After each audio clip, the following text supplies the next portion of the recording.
Hi friends, नमस्कार। मैं Surjit Kumar online class में आपका स्वागत करता हूं। देखो, अपना टॉपिक चल रहा था परसेंट, और परसेंट में आज हम पढ़ेंगे विविध टाइप के पर्सन। ठीक है, तो कुछ एग्जाम्पल हम देखेंगे जो अपने एग्जाम की दृष्टि से इम्पोर्टेंट होते हैं। अपना क्वेश्चन है, एक शहर की जनसंख्या 1,89,000 है, उसमें से 4/9 भाग पुरुष है तथा शेष महिलाएं हैं। 50% पुरुष विवाहित हैं। आगे हमें क्वेश्चन पूछ रहा है, विवाहित जनसंख्या का प्रतिशत बताओ, महिलाओं का कितना प्रतिशत अविवाहित है। देखो, कई बार क्या होता है एग्जाम में, कुछ क्वेश्चन ऐसे होते हैं कि जिनमें कुछ आंकड़े अपने काम के नहीं होते हैं, पर एग्जामिनर क्वेश्चन को उलझाने के लिए वो दे देता है। जैसे मान लो यही क्वेश्चन है, इसमें मैं संख्या का कोई लेना देना नहीं है, बात प्रतिशत पे हो रही है कि नहीं। तो देखो, इसके लिए हम क्या करेंगे, सबसे पहली कंडीशन देख लो कि एक शहर की जनसंख्या 1,89,000 है, ये तो संख्या की बात है। उसके आगे देखो, उसमें से 4/9 भाग पुरुष है। यहाँ से हल करते हैं हम एक बार इसको। 4/9 भाग पुरुष हैं, तो आप ये बताओ 4/9 का मतलब 9 में से 4 कौन है? पुरुष। ये तो आता ही है हमें कि 4/9 भाग है, तो 4/9 का मतलब 9 में से 4 है कि नहीं। ऐसे हम बात करें, अगर 4/9 पुरुष हैं तो बताओ महिलाएं कितनी हो गई? 5। 9 में से 4 पुरुष हैं, 5 महिला हो गई। उसके आगे दे रखा है 50% पुरुष विवाहित हैं। देखो, बहुत ईजी है। 50% का मतलब आधे पुरुष विवाहित हैं। तो आप ये बताओ कि टोटल पुरुषों की संख्या कितनी है? 4। तो बताओ विवाहित कितने हैं? 2। अब पुरुष अगर 2 विवाहित हैं तो उनके पीछे महिलाएं कितनी विवाहित होंगी? 2 ही होंगी। तो बताओ महिलाओं की संख्या जो विवाहित है वो कितनी होगी? 2। समझ में आ गया यहाँ तक? उसके बाद हम बात करें तो आप ये बताओ, जो पहला क्वेश्चन है वो क्या है? विवाहित जनसंख्या का प्रतिशत बताओ। यहाँ आप ये बताओ कि टोटल जो जनसंख्या थी उसमें से विवाहित कितने हैं। आप ये बताओ, पुरुष कितने विवाहित हैं? 2। और महिलाएं कितनी विवाहित हैं? 2। टोटल जनसंख्या कितनी है? टोटल पुरुष 4 थे, टोटल महिलाएं 5 थी। तो बताओ टोटल कितने हो गए? 9। तो बताओ जो जनसंख्या है और उसका विवाहित कितने हैं? 4। कितने का? 9 का। और परसेंट बनाएंगे तो गुणा 100। इस प्रकार अपना आंसर आ जाएगा 44 सही 4/9%। ये तो आ गया अपना पहला आंसर। ऐसे जो दूसरा क्वेश्चन है वो है, महिलाओं का कितना प्रतिशत अविवाहित है। आप ये बताओ कि अपने पास महिलाएं कितनी हैं? 5। और उसमें से विवाहित कितनी हैं? 2। तो बताओ अविवाहित महिलाएं कितनी हुई? 3। और देखो, यहाँ देखो, ये जो क्वेश्चन है उसमें ये भी पूछ सकता है कि बताओ कुल कितने प्रतिशत महिलाएं अविवाहित हैं। कुल कितना प्रतिशत महिलाएं अविवाहित हैं।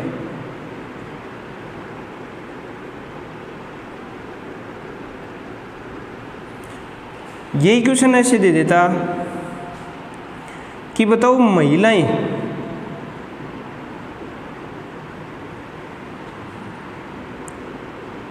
कुल जनसंख्या का, अविवाहित महिलाएं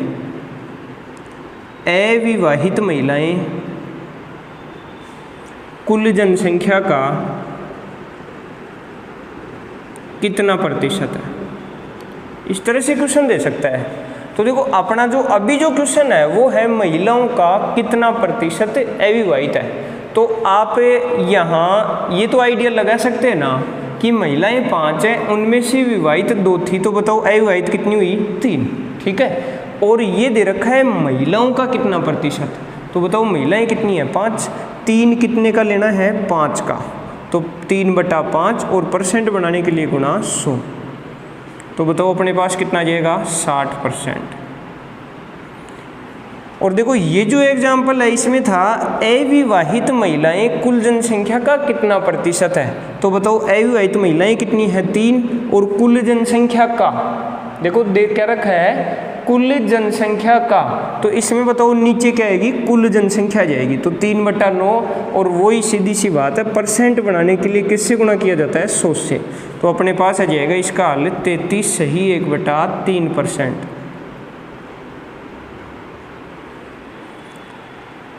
समझ में आ गया। चलो देखो ऐसा ही एक दूसरा एग्जाम्पल और देखते हैं। दूसरा क्वेश्चन है, एक मजदूर 60 घंटे प्रति सप्ताह काम करता है और 2400 रुपये कमाता है। अगर उसकी प्रति घंटे आय 40% बढ़ जाए तथा काम करने का समय 16/2/3% कम हो जाए तो उसकी तनख्वाह पर क्या प्रभाव पड़ेगा। देखो तनख्वाह का मतलब है मजदूरी।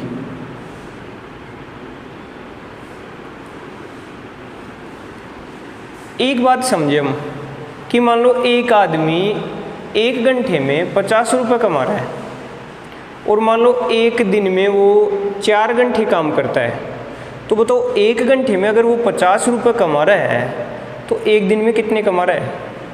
भाई 1 घंटे में उसने 50 रुपये कमाए और हमने बात की कि एक दिन में वो काम कर रहा है 4 घंटे, तो बताओ एक दिन की उसकी टोटल मजदूरी क्या होगी। 50 × 4 मतलब 200 रुपये, है कि नहीं। तो इसका मतलब ये हुआ कि जो उसकी प्रति घंटे की आय थी उसको हमने एक दिन के समय से गुणा किया तो उसकी कुल एक दिन की मजदूरी आ गई, है कि नहीं। अब यही पर्सन अगर मान लो ऐसे होता है इसके आगे कि मान लो 50 रुपये प्रति घंटे कमा रहा है और एक दिन में तो चलो वो 4 घंटे कमा रहा है तो अपने पास 200 रुपये आ गए। ऐसे ही ये क्वेश्चन ऐसे होता है कि बताओ 10 दिन में कितने रुपए कमाएगा। तो बताओ एक दिन में अगर 200 रुपये कमा रहा है तो उसी हिसाब से 10 दिन में कितने रुपए कमा लेगा। 2000 रुपये। भाई 200 × 10 तो अपने पास कितने हो जाएंगे 2000। इसका मतलब ये हुआ कि उसकी जो आय है ना उसको अगर समय से गुणा कर देते हम तो अपने पास आ जाती है टोटल मजदूरी। समझ में आ गई बात। तो यहाँ भी अपने पास कंडीशन कुछ ऐसी है, ऊपर वाली लाइन छोड़ दो। देखो ये अपने लिए अभी कोई काम की नहीं है। एक मजदूर 60 घंटे प्रति सप्ताह काम करता है और 2400 रुपये कमाता है। आगे देखेंगे अगर काम आएगा तो। पहले आप ये बताओ कि उसकी प्रति घंटे आय कितनी है। 40% बढ़ जाती है और 40% बढ़ने का मतलब देखो 40% का मतलब होता है 2/5। इसका मतलब ये हुआ कि उसकी जो आय है ना वो 5 की बजाय 2 बढ़ रही है 5 पर। तो बताओ कितनी हो जाएगी 7। उसकी प्रारंभिक आय क्या थी 5 और वर्तमान आय क्या है 7। हो गया यहाँ तक। अब हम बात करें उसके समय की। काम करने का समय 16 से ही 2/3% कम हो जाता है। 16 से ही 2/3% का मतलब 1/6 और 1/6 कम हो रहा है। तो 1/6 कम होने का मतलब है कि 6 पर 1 की कमी। इसका मतलब उसकी प्रारंभिक जो उसका समय था वो क्या था 6 और वर्तमान समय क्या है 1 कम मतलब 5। अब देखो अपने पास वही बात आ गई। प्रारंभिक आय 5 और समय 6 मतलब 5 रुपये के हिसाब से वो 6 घंटे तक कमाता। तो बताओ कितने रुपए कमाता वो 30। ऐसे यहाँ अपने पास 7 रुपये के हिसाब से कमा रहा है लेकिन कमा कितने टाइम रहा है 5 घंटे ही। तो बताओ कितने रुपए कमा रहा है वो 35। इस प्रकार उसकी जो मजदूरी बढ़ी वो कितनी बढ़ गई 5 रुपये। हो गया यहाँ तक। और देखो हमारा जो क्वेश्चन था उसमें यही पूछा है कि मजदूरी पर क्या प्रभाव पड़ेगा। तो उसकी मजदूरी बढ़ गई 5 रुपये। अब ये जो 5 रुपये है वो बढ़ी कितने पर 30 पर, है कि नहीं। और बताओ गुणा क्या कर देंगे 100। ठीक है। अब देखो अपने पास यहाँ से इसको हल करेंगे तो 1 0 से 1 0 कट गया। 50/3 16 से ही 2/3%। ये उसकी मजदूरी में प्रतिशत 16 से 2/3% की क्या हो गई वृद्धि हो गई। समझ में आ गया। यही प्रश्न अगर ये पूछ लेता कि अब उसकी मजदूरी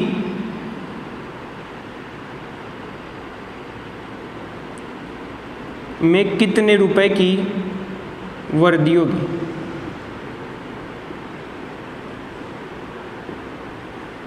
अब देखो इस क्वेश्चन को कैसे हल करेंगे। कितने रुपए की वृद्धि होगी। प्रश्न को ध्यान से समझना। इसमें बात कर रहा है रुपए की कि कितने रुपए की वृद्धि होगी। तो देखो यहाँ हमें इसके रुपए निकालेंगे तो सबसे पहले आप ये बताओ कि यहाँ उसकी प्रारंभिक मजदूरी कितनी आ रही है 30 और वर्तमान मजदूरी कितनी आ रही है 35 और वर्दी कितनी की आ रही है 5 की। इनके हिसाब से इसको हल करते हैं। तो आप ये बताओ इस क्वेश्चन में अपने पास जो मजदूरी आ रही है वो कितनी है 2400 रुपये। देखो ये रहा 2400 रुपये कमाता है कि नहीं।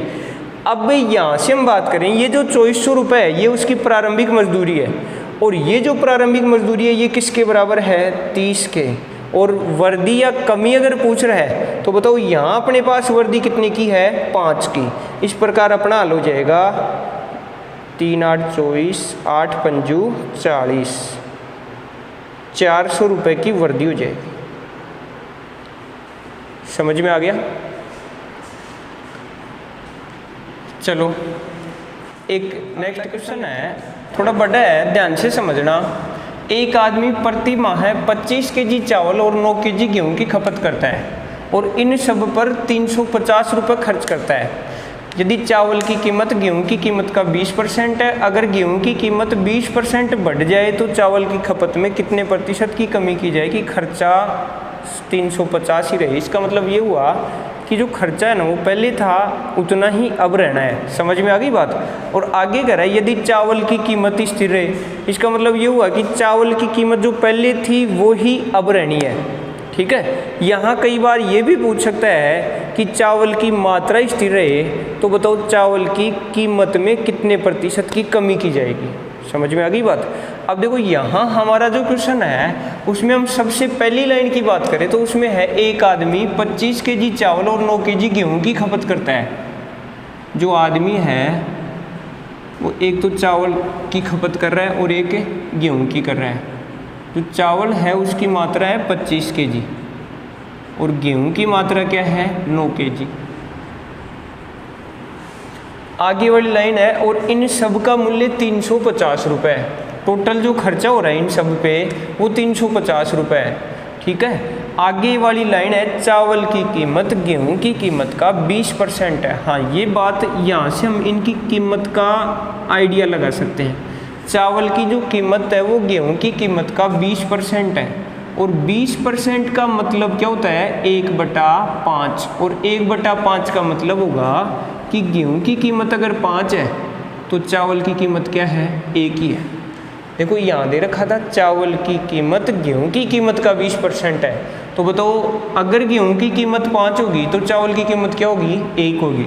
अब हम ये जो कीमत है ये जो मूल्य है वो वास्तविक मूल्य नहीं है। हमने तो ये अनुपात के हिसाब से आइडिया लगाया कि अगर इसका 5 होगा तो इसका क्या होगा 1, इसका 10 भी हो सकता है। हाँ इसका अगर 10 होगा तो इसका क्या हो जाएगा 2, ऐसे इसका 15 हुआ तो इसका क्या होगा 3। इस तरह से हम यहाँ से इसको आगे हल करेंगे तो हम यहाँ जो गेहूं की कीमत है उसको 5 की बजाय 5x मान लेते हैं।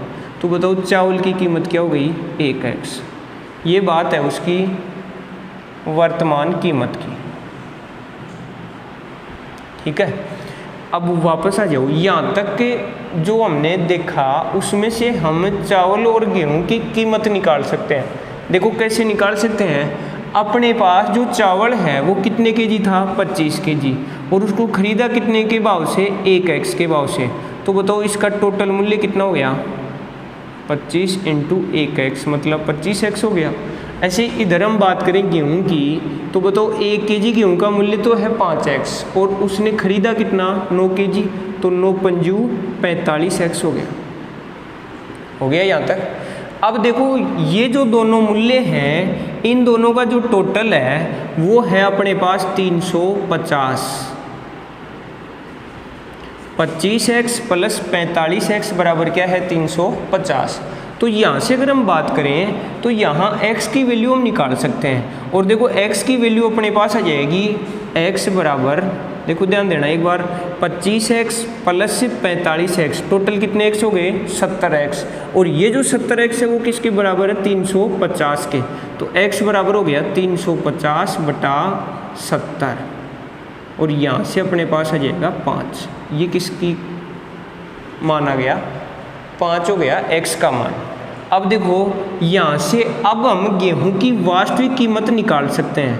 तो बताओ गेहूं की जो वास्तविक कीमत होगी वो क्या होगी। देखो x का मान अपने पास 5 आ गया और गेहूं की कीमत थी 5x तो बताओ 5 इंटू एक्स का मान भी 5, तो 5 इंटू 5 कितने हो गए 25।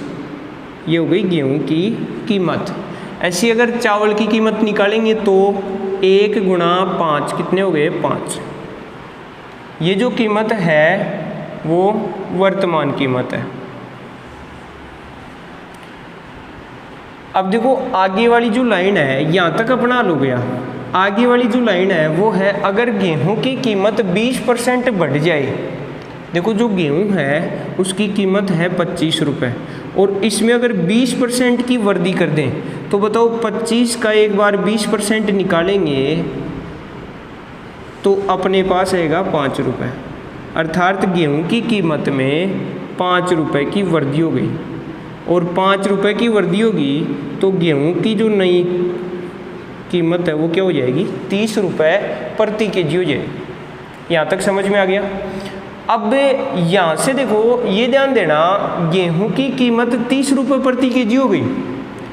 चावल की खपत में कितने प्रतिशत की कमी की जाएगी, खर्चा 350 रुपये ही रहे। देखो गेहूं की जो खपत है वो बिल्कुल सेम है, पहले 9 केजी थी तो अभी भी जो गेहूं की खपत है वो 9 केजी होनी है। तो आप ये बताओ कि 1 केजी का मूल्य 30 रुपये है तो यहाँ से 9 केजी का मूल्य कितना हो जाएगा 270 रुपये। ये गेहूं का टोटल मूल्य हो गया।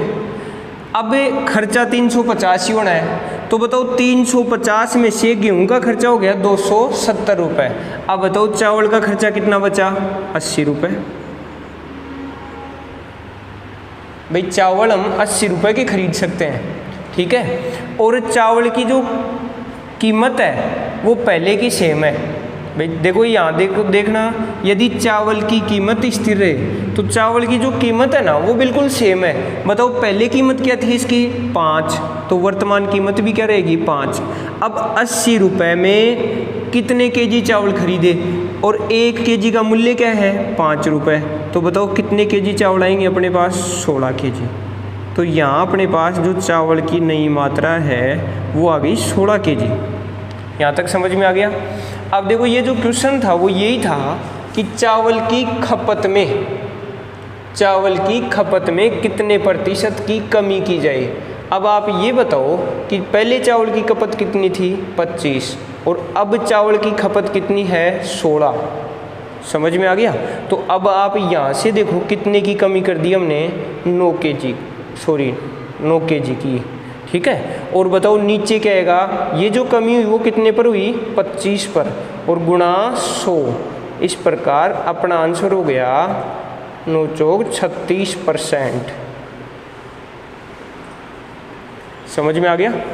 हाँ अब देखना ये जो क्वेश्चन है उसमें बहुत सारे प्रश्न निकल के आते हैं।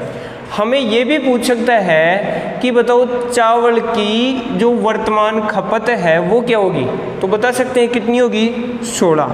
गेहूं का वर्तमान मूल्य क्या होगा, तो बताओ वर्तमान मूल्य नया मूल्य क्या होगा, तब बताओ नया मूल्य क्या होगा 30। और गेहूं का प्रारंभिक मूल्य क्या होगा, तो बताओ गेहूं का प्रारंभिक मूल्य क्या होगा 25। ऐसे चावल का प्रारंभिक मूल्य पूछे तो 5। इस प्रकार हम यहाँ से कोई भी जो क्वेश्चन संभव है पूछे तो निकाल सकते हैं। समझ में आ गई बात।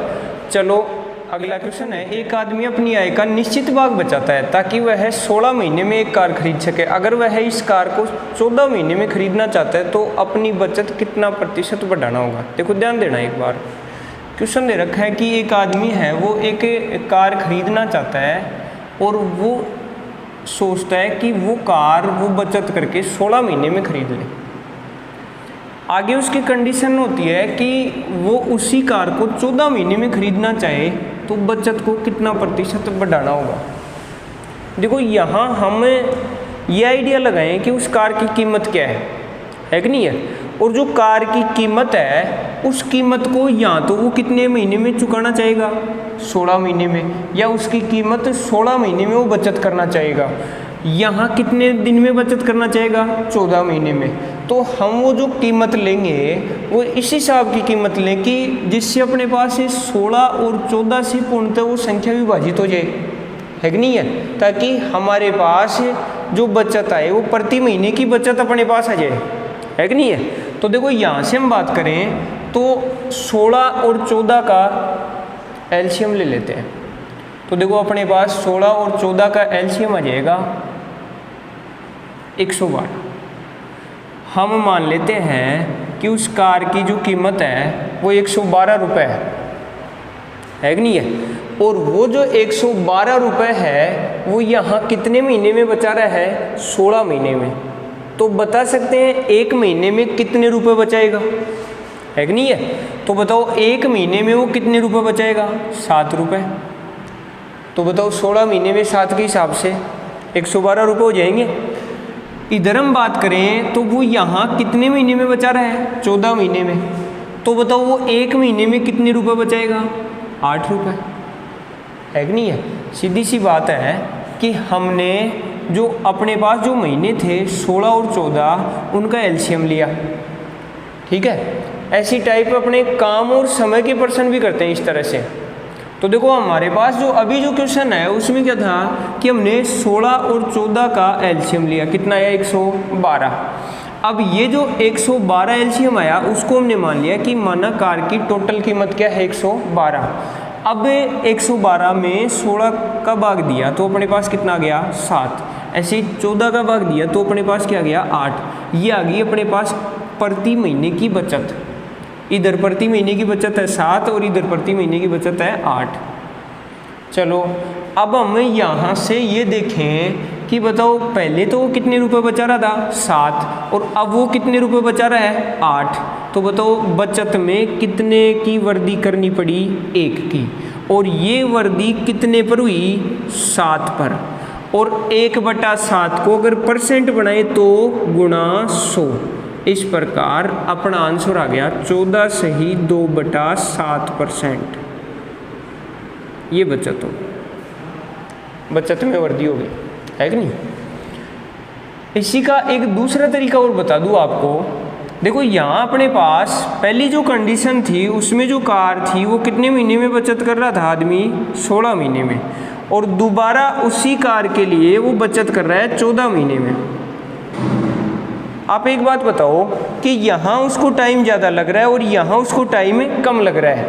तो देखो अगर कम टाइम में हमें उतने ही पैसे बचाने हैं तो इसका मतलब ये है कि बचत ज़्यादा करनी होगी। तो यहाँ से अपने पास इसका निष्कर्ष ये निकलता है कि जो उसका टाइम था उसकी अकॉर्डिंग उसकी जो बचत होगी वो अपोजिट हो जाएगी, है कि नहीं है। तो यहाँ अपने पास जो समय का अनुपात था वो तो 16:14 आया। इसी को हम बचत में कन्वर्ट करें तो अपने पास बचत का अनुपात क्या आएगा, 14:16, ठीक है। अब देखो यहाँ से स्क्रॉल करेंगे तो बताओ यहाँ बचत कितनी बढ़ गई, 2, और कितने पर बढ़ गई, 14 पर, और गुणा 100। ये कट गया, 100/7 कितना हो गया, 14 सही 2/7%। इसी क्वेश्चन में हम यहाँ से ये भी कर सकते हैं, 14 और 16 है उसका छोटा अनुपात बनाएंगे तो 7 और 8 आ जाएगा। और वही बचत कितनी की आ गई, 1/7 गुणा 100, 14 सही 2/7%। समझ में आ गया होगा।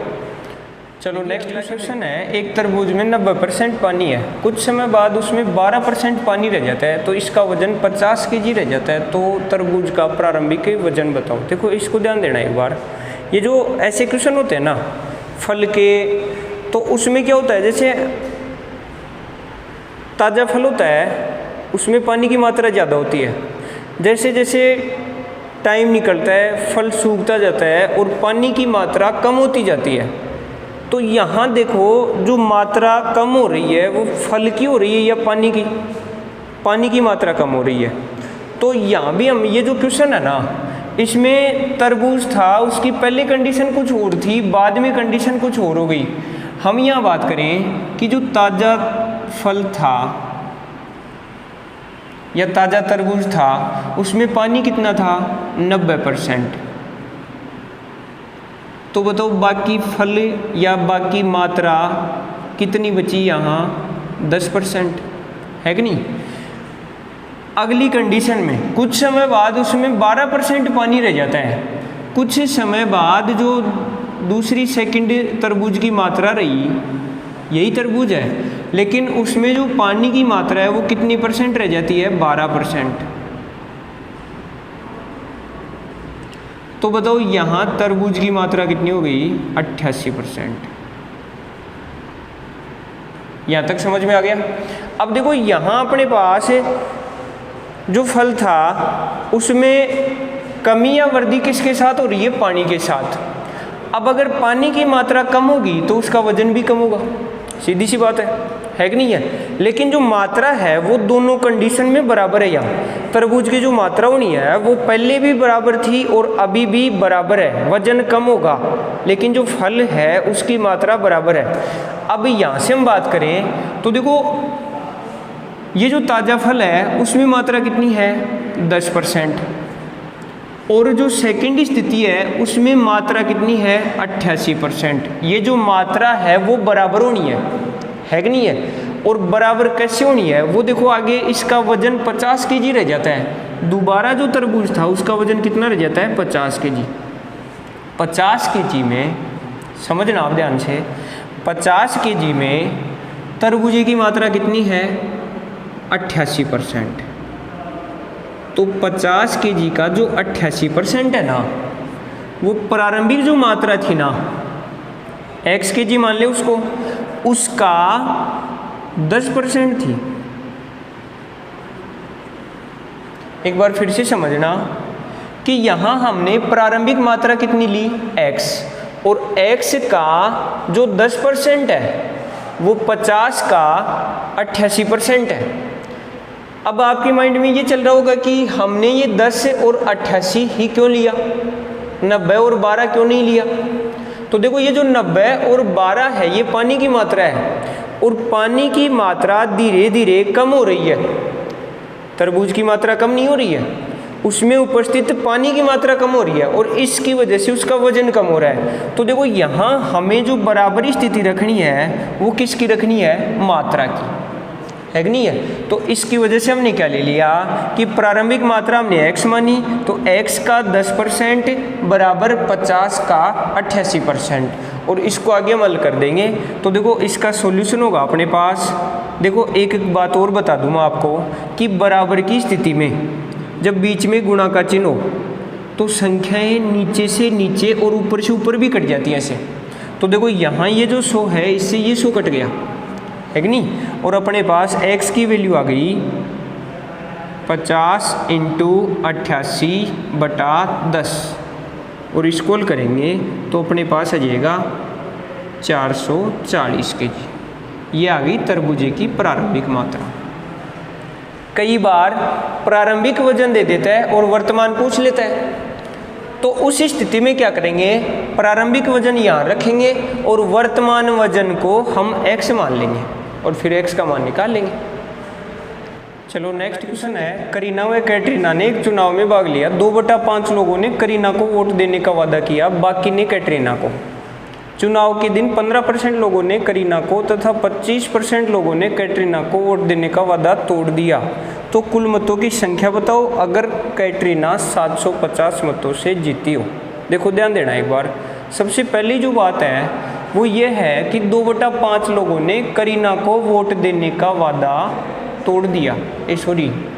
2/5 लोगों ने करीना को वोट देने का वादा किया।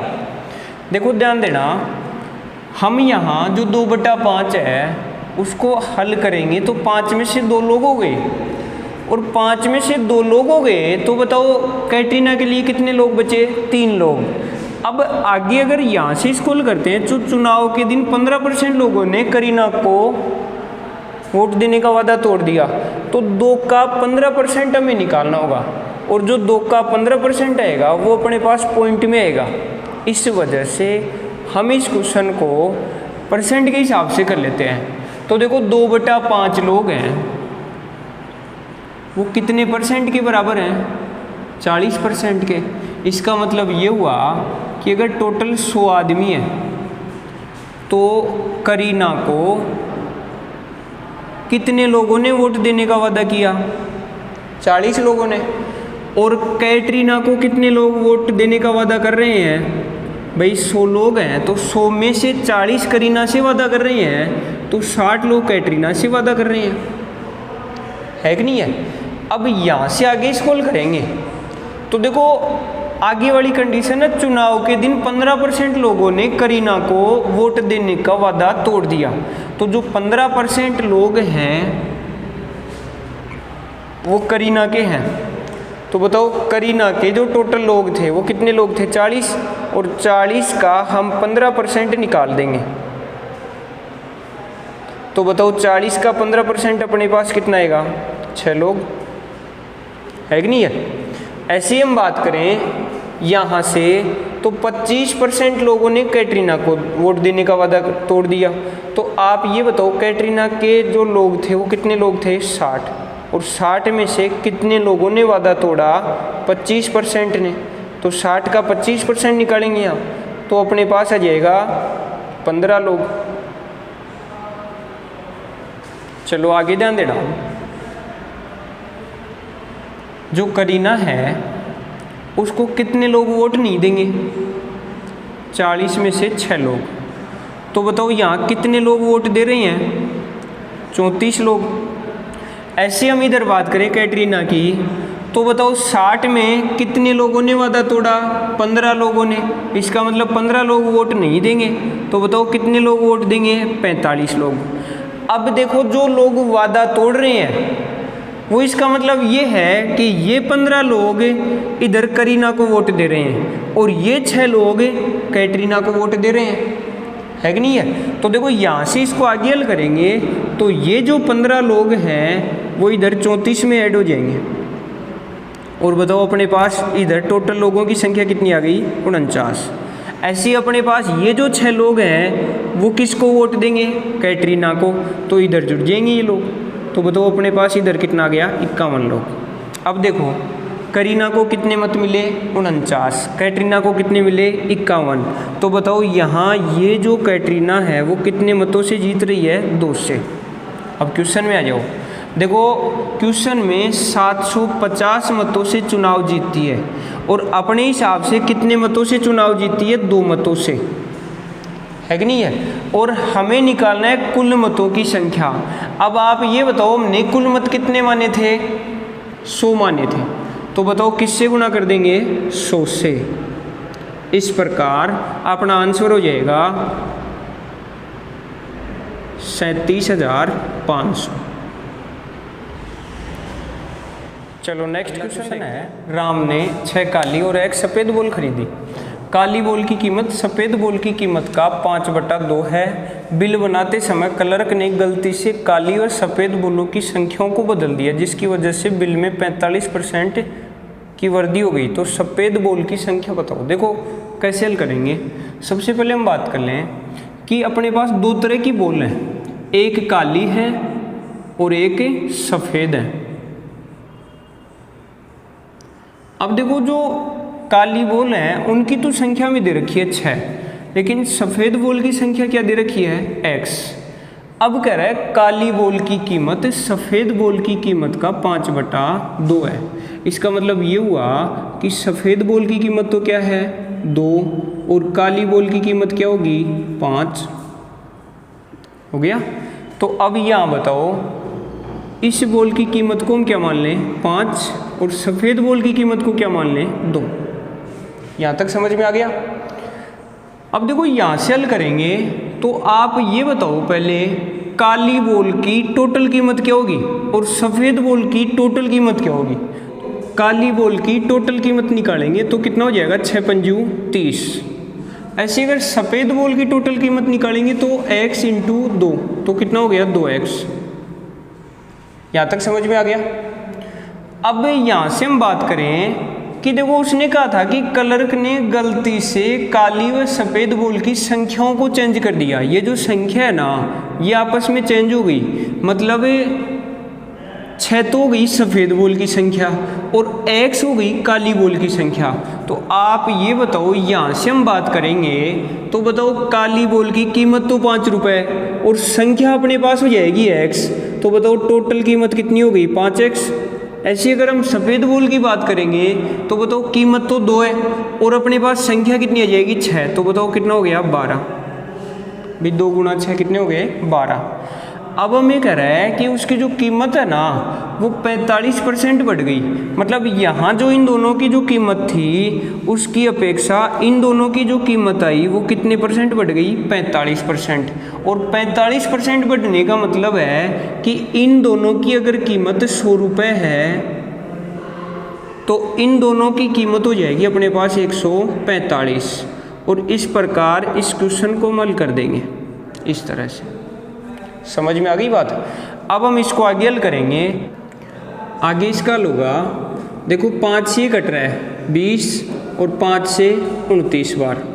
अब हम इसको हल कर देंगे तो देखो ये जो नीचे वाली संख्या है ना वो इधर गुणा हो जाएगी इन दोनों से, और ये ऊपर वाली संख्या इधर इन दोनों से गुणा हो जाएगी। या इस पद को हम यहाँ ले जा सकते हैं तो ये पद यहाँ गुणा हो जाएगा, है कि नहीं है। तो देखो यहाँ से अपना हल हो जाएगा 29 × 30 मतलब 870 प्लस 29 दूनी 58x बराबर। अब देखो आगे यहाँ 20 को किससे गुणा करेंगे 5x से, तो बताओ अपने पास कितना हो गया 100x प्लस इधर 20 को किससे गुणा करेंगे 12 से, तो अपने पास आ जाएगा 240। अब यहाँ से हम इसमें से x का मान निकालना चाहेंगे तो अपने पास आ जाएगा 42x बराबर, देखो 870 में से हम 240 घटा देंगे तो अपने पास आ जाएगा 630। और x की वैल्यू आ जाएगी 630 बटा 42 और इसको हल करेंगे तो अपने पास आ जाएगा 15। मतलब ये जो मान आया वो आ गया सफ़ेद बोल की संख्याएं। चलो नेक्स्ट है, एक कंपनी अपने सेल्समैन को कुल बिक्री का 7% कमीशन देता है, परंतु अगर उसे 3000 रुपये वेतन व 10,000 के ऊपर 4% कमीशन दे तो सेल्समैन को 800 रुपये का फायदा होता है। देखो इस प्रश्न में अपने पास 2 स्थितियां बनेंगी। हम उसकी कुल बिक्री को x मान लेते हैं, कुल बिक्री को क्या माना x। अब आप ये बताओ जो पहली कंडीशन है वो है x का 7% कमीशन देती है। जो कंपनी है वो उसी सेल्समैन को x का 7% कमीशन दे रही है, तो बताओ अपने पास कितना हो जाएगा 7x बटा 100। ये आ गई उसकी फर्स्ट स्थिति। सेकेंड स्थिति है कि अगर उसे 3000 रुपये तो वेतन दिया जाए और 10,000 के ऊपर बिक्री करने पर उसे 4% कमीशन दिया जाए। मतलब ये जो कमीशन मिलेगा वो मिलेगा उसको 10,000 के ऊपर। जैसे मान लो कि उसे सेल्समैन ने 15,000 रुपये की बिक्री की तो उसे 10,000 रुपये तो मिलेगा नहीं, उसे मिलेगा ऊपर वाले 5,000 रुपये। समझ में आ गई बात। तो इस तरह से इसको हल करेंगे तो यहाँ उसको टोटल फायदा होने वाला है। देखो यहाँ उसको सीधा सीधा 3,000 तो अलग से मिल रहा है वेतन, प्लस 10,000 के ऊपर।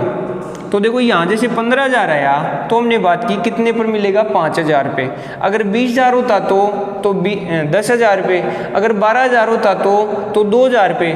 तो ये जो स्थिति है वो क्या है x में से 10,000 कम की। भाई x में से 10,000 कम करेंगे उस कंडीशन में मिलेगा। तो बताओ x माइनस 10,000 का कितना परसेंट मिल रहा है 4%, तो 4/100। इस प्रकार दूसरी स्थिति होगी।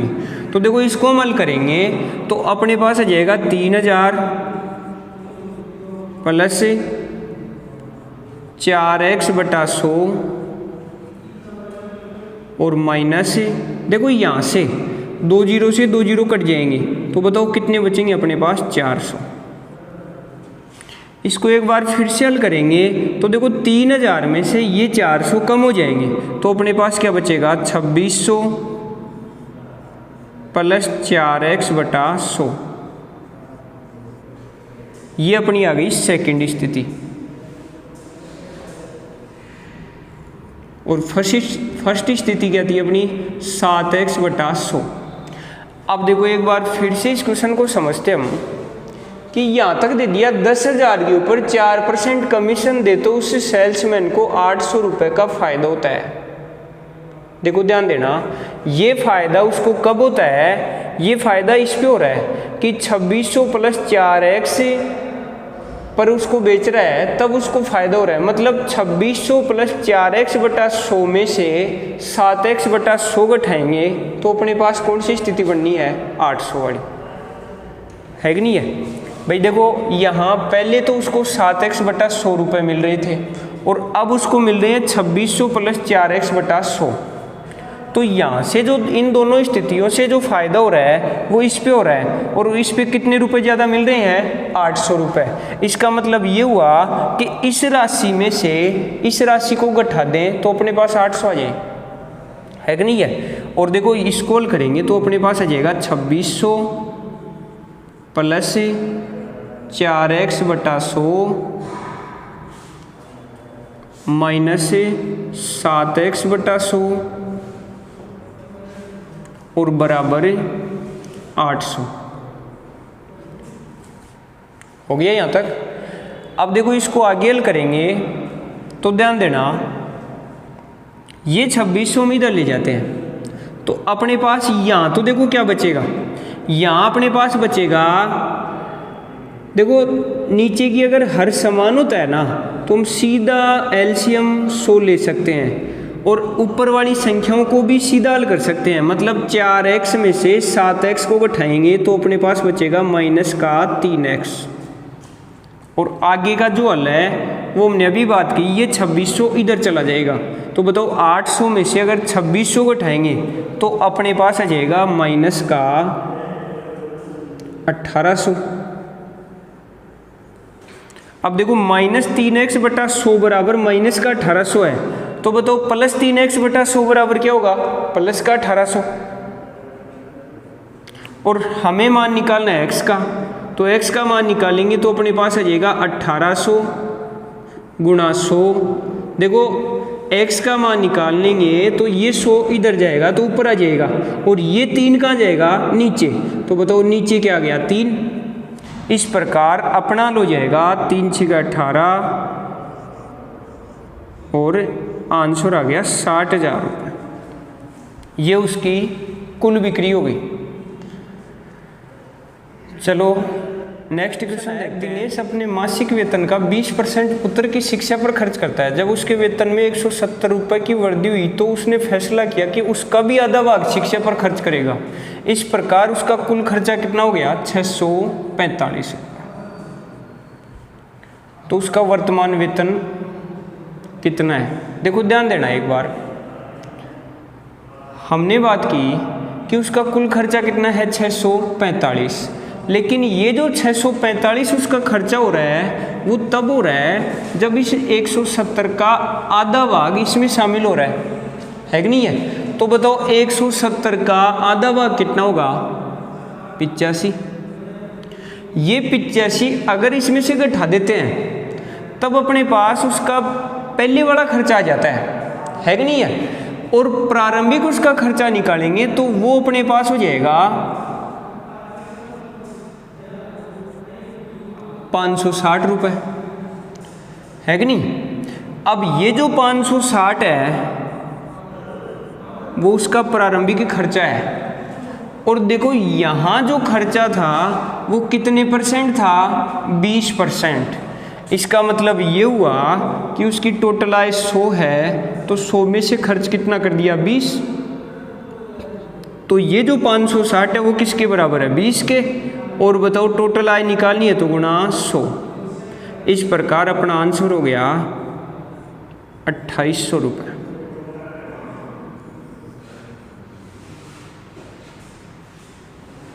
ठीक है। चलो देखो ये जो क्वेश्चन है उसमें ये पूछा है वर्तमान वेतन कितना है। ये जो वेतन आया वो उसका बढ़ने से पहले का वेतन आया। अब हमें वर्तमान वेतन निकालना है, तो ये जो वेतन था ये प्रारंभिक वेतन था। अब वर्तमान निकालेंगे तो देखो वेतन में कितने की वृद्धि हुई थी, 170 रुपये की, तो वो 170 इसमें ऐड हो जाएगा। इस प्रकार अपने पास आ जाएगा 0, 7, 9 और 2, मतलब 2970 रुपये। ये आंसर होगा। ये जो आंसर था ये था उसका प्रारंभिक वेतन। समझ में आ गया होगा। चलो नेक्स्ट क्वेश्चन है, एक संगठन में अधिकारियों व लिपिकों की संख्या का अनुपात 2:3 है। ये अधिकारी हो गए और ये लिपिक हो गए। अधिकारियों की संख्या में 10% कमी हो जाए तथा लिपिकों की संख्या 10% बढ़ा दिया जाए तो नया अनुपात बताओ। देखो इस प्रश्न को कैसे हल करेंगे हम, यहाँ बताओ इसका 10% पॉइंट में आएगा, है कि नहीं है। तो इसके लिए हम क्या करेंगे, ये जो 2:5 है इसी रेशियो में हम 100 के हिसाब से बढ़ा लें। तो बताओ इधर हम 200:300 कर दे तो कोई दिक्कत है क्या, है कि नहीं है। तो यहाँ बताओ अधिकारियों की संख्या को हमने 200 कर दिया और लिपिकों की संख्या को हमने 300 कर दिया। भाई अनुपात बढ़ाएंगे तो वापस अपने पास 2:3 आ जाएगा। अब आगे कह रहा है अधिकारियों की संख्या में 10% कमी हो जाए। आप ये बताओ 200 में अगर 10% की कमी होगी तो 200 का 10% क्या होता है 20, तो 20 की कमी होगी और 20 की कमी होगी तो बताओ नई संख्या क्या होगी अपने पास 180। ऐसी अगर मान लो लिपिकों की संख्या की बात कर रहा है तो लिपिकों की संख्या कितनी है 300 और 300 का 10% कितना होगा 30, सीधा ही अपने पास। और ये 30 लिपिकों की संख्या में बढ़े हैं तो बताओ यहाँ अगर लिपिकों की संख्या में वृद्धि हो गई 30 की तो बताओ नई संख्या क्या होगी 330। अब अपने पास अधिकारियों की संख्या 180 और लिपिकों की संख्या है 330। इसका अगर अनुपात बढ़ाएंगे तो अपने पास आ जाएगा, देखो यहाँ से 3 से कट रहा है, 3 6 18 और 11 3 33, 6:11, ये नया अनुपात हो गया। इसी क्वेश्चन का एक दूसरा तरीका और बताता हूँ आपको। जैसे मान लो यहाँ अपने पास अधिकारी और लिपिकों की संख्या का अनुपात क्या था 2:3। अब देखो अधिकारियों की संख्या में 10% की कमी हुई, 10% की कमी को हम सीधा 90 लिख सकते हैं ना, है कि नहीं। और 10% की वृद्धि को हम सीधा क्या लिख सकते हैं 110, ठीक है। ऐसा पढ़ा था हमने अनुपात में, अलग अलग भागों से टोटल का निकालते हैं, ठीक है, उस टाइप में पढ़ी थी हमने। अब देखो यहाँ से स्क्रॉल करेंगे तो अपने पास आएगा 2 × 90 मतलब कितना हो गया 180। ऐसे इधर हल करेंगे तो 3 × 110 मतलब कितना हो गया 330। देखो वही कंडीशन आ गई है 180:330। और अब स्क्रॉल करेंगे तो अपने पास आ जाएगा 6:11। ये अपना आंसर हो गया। क्लास में किसी प्रकार की कोई समस्या हो तो प्लीज़ कमेंट करें और नए स्टूडेंट हैं वो रेगुलर क्लास लेने के लिए सब्सक्राइब करें। धन्यवाद।